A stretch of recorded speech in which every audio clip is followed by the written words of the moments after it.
तुम्ही आणि काही वेगळं बनवत असाल तर मला पान चिकटलंय, पण त्याला काय प्रॉब्लेम नाही. चिकन तंदुरी वगैरे पण यावरच करते मी. थोडं हँडल विथ केअर. कडनं व्हर्च्युअल मम्मी बघते.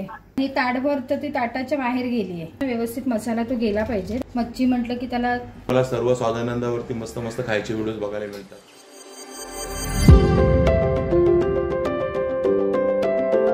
नमस्कार मंडळी.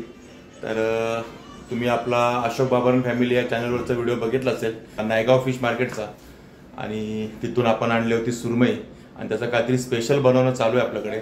आता मी तुम्हाला असं एवढं सांगण्याची गरज नाही, म्हणजे सस्पेन्स ठेवण्याची गरज नाही, कारण तुम्हाला टायटल आणि थंबनेलवरनं ऑलरेडी कळलेलंच असेल. तर आपल्याकडे आज बनते तंदूर सुरमई. तंदूर सुरमई फ्राय असं काहीतरी नाव आहे. तंदूर सुरमई बनते आपल्याकडे, आणि त्याचीच रेसिपी तुम्हाला आज आपल्या या व्हिडिओमध्ये बघायला मिळणार आहे. आणि काय होतं माहिती आहे का, तुम्ही ना अशोक बाबर फॅमिली आणि स्वादानंदाचा मध्ये कन्फ्यूज होत आहे. तर आपले हे दोन वेगळे चॅनल आहेत.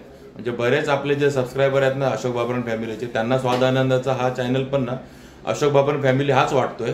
त्यामुळे तसं कन्फ्यूज होऊ नका, ते दोन वेगळे चॅनल आहेत. त्यामुळे तुम्ही जर अशोक बाबर फॅमिलीला सबस्क्राईब केलं असेल तर स्वाद आनंदाला पण सबस्क्राईब करा, कारण तिथला कॉन्टेंट आणि अशोक बाबर फॅमिलीचं कॉन्टेंट कम्प्लिटली वेगळं आहे. त्यात काहीही म्हणजे साम्य नाही आहे, कारण इकडे तुम्हाला सर्व स्वादानंदावरती मस्त मस्त खायचे व्हिडिओज बघायला मिळतात. आणि तुम्हाला ते मिळत असतील आणि तुम्ही बघत पण असाल, पण तुम्हाला सबस्क्राईब करायचं लक्षात नसेल. तुम्हाला असं वाटत असेल की अशोक बाबर फॅमिलीला आपण ऑलरेडी सबस्क्राईब केलेलं आहे, पण असं नाही आहे. दोन वेगळे चॅनल आहेत, त्यामुळे त्या चॅनलला पण सबस्क्राईब करा. आणि चला आता अक्षताच्या आतमध्ये तयारी सुरू आहे आपली. काय सुरमई तंदुरी, म्हणजे तंदूर सुरमई बनवायची. आणि ना ती स्पेशल तंदूर सुरमईची ती खायला कोणाला माहिती आहे का, आपल्याला स्पेशल माणूस आलाय खायला. बघा तंदूर सुरमई खायला आली आहे, स्पेशल माऊने बनवलेली. साची टेस्ट करणार आहे आपली तंदूर सुरमई, आणि सांगेल आपल्याला कशी बनली ती. सांगशील ना? कारण नायगावरनं आपण ना सुरमई आणली, तर आपण ना सुरमईची तंदूर बनवणार आहे. तर त्यासाठी ना मी कोथिंबीर, मिरची, लसूण, अद्रक आणि पुदिना घेतल्या. आता ह्या सगळ्याची ना मी पेस्ट करून घेणार. आता ना ही आपण जी पेस्ट केली ना ती घेऊया. जशी म्हणजे क्वांटिटीनुसार तुम्ही पेस्ट घ्या. मी हे 4 चमचे घेतले. आता मी हे लिंबू घेतलंय, ते लिंबू त्यात पिळते.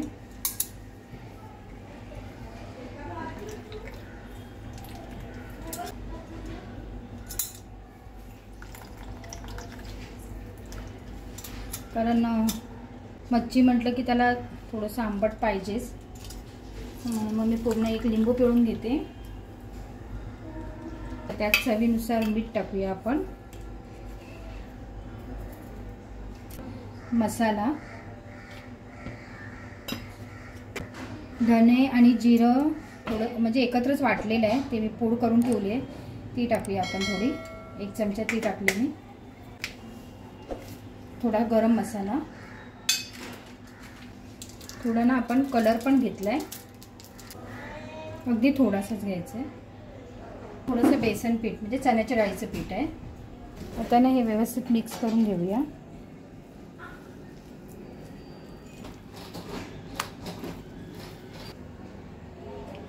थोडं मीठ मला कमी वाटलं म्हणून मी थोडंसं मीठ ॲड केलं.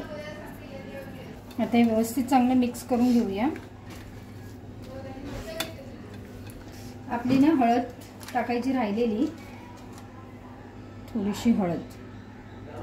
मच्छी म्हटलं की त्याला हळद आलीच पाहिजे.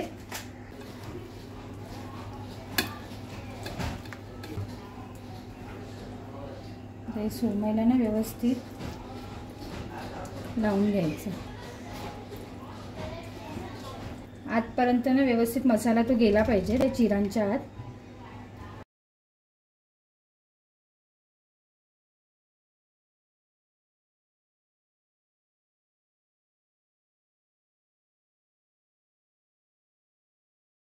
तशीच आता आपण नाही दुसरी आहे ना सुरमई, तिला पण लावून घेऊया. ॲक्च्युली मोठी सुरमई नाही, बेबी सुरमईच आहे, पण अगदी पण छोटी नाही, कारण ही ताटभर तर ती ताटाच्या बाहेर गेली आहे.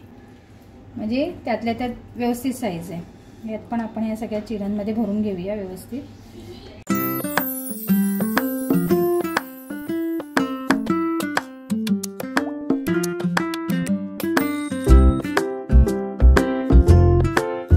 मी ना आता हे केळीचं पान घेतलंय. आता त्याच्यावर ना आपण ही सुरमई ठेवूया.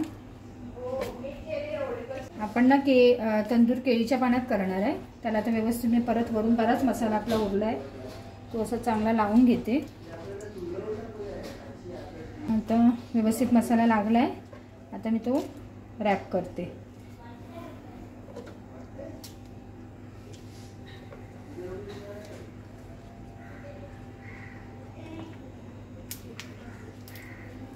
आता हा दोरा घेतलाय आणि त्या दोऱ्याने ना व्यवस्थित आता हे सगळं बांधून घेऊया.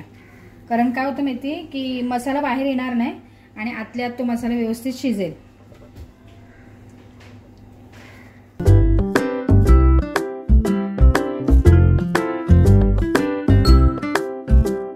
मी इथे तवा तोपर्यंत गरम करत ठेवलाय. तवा गरम होईपर्यंत आपण दुसरी पण सुरमई आहे ना ती व्यवस्थित केळीच्या पाण्यामध्ये रॅप करून घेऊया.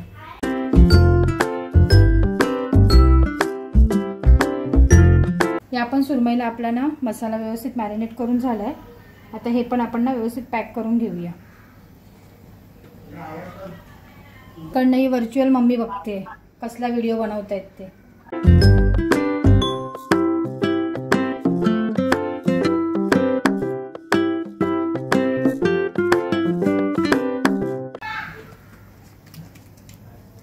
हे कसं केळीचं पान असतं ना ते जरा एकदमच पातळ असतं त्याच्यामुळे ना थोडं हँडल विथ केअर सावकाश करावं लागतं खूपच. कारण हे बघा मसाला ना असं पान कापलं जातं ना ते दोऱ्याने. आता इथे तवा पण गरम झालाय. मी तेल टाकून घेते त्याच्यावर.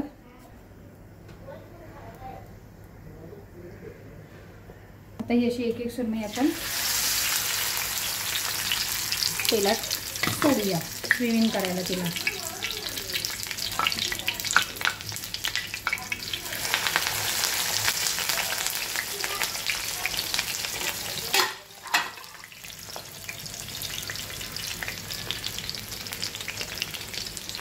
एक 7 ते 8 मिनिटांना तिला व्यवस्थित फ्राय होऊ द्या. कारण ऑलरेडी तिला केळीचं पान आहे त्याच्यात ते आतमध्ये स्टीम जाऊन ते फ्राय व्हायला थोडा वेळ लागेल. जनरली कशी साधी जर सुरमई असते म्हणजे ऑइल फ्राय करायची असेल तर 10 मिनिटात ती आपण परततो. पण ह्याला एक थोडा वेळ द्यावा लागेल आपल्याला.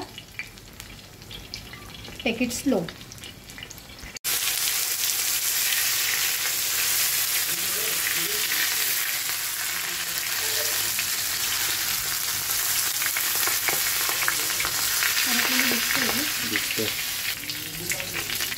एक साइड आपली चांगली क्रंची झाली आहे. आता मी त्याला पलटी मारले.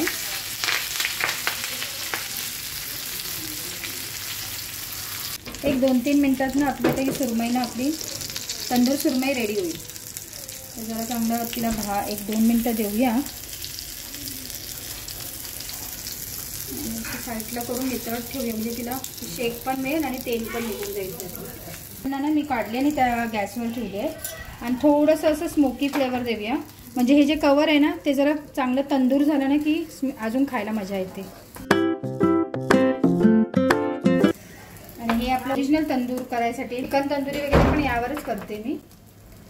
त्याला मस्त असं थोडंसं असं हे करूया स्मोकी फ्लेवर देऊया.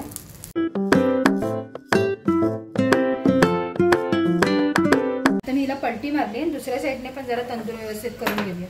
कारण मसाला ना हा असं मध्ये मध्ये ना असं मऊ वाटतो ना फ्राय होत नाही व्यवस्थित तेलात. मग इथे जरा असं हे केलं की थोडा तो मसाला कडक झाला ना की टेस्टला आणि चांगला लागतो. ही व्यवस्थित तंदूर झाली आहे. हे वरती बघा पान चिकटलंय पण त्याला काय प्रॉब्लेम नाही निघतंय व्यवस्थित.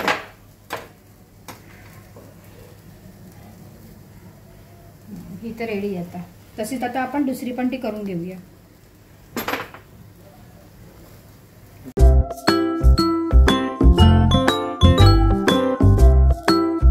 ही रेसिपी आपली रेडी आहे सुरमई तंदुरीची. तर ही रेसिपी तुम्हाला आवडली असेल आणि काही चुकलं असेल किंवा तुम्ही आणि काही वेगळं बनवत असाल तर मला नक्की सांगा. व्हिडिओला लाईक करा, शेअर करा, कमेंट करायला विसरू नका. काय असेल नसेल ते मला सांगा आणि सबस्क्राईब करा. सबस्क्राईब करत नाही तुम्ही आणि आपल्या चॅनलला सबस्क्राईब करा. चला तर बाय बाय.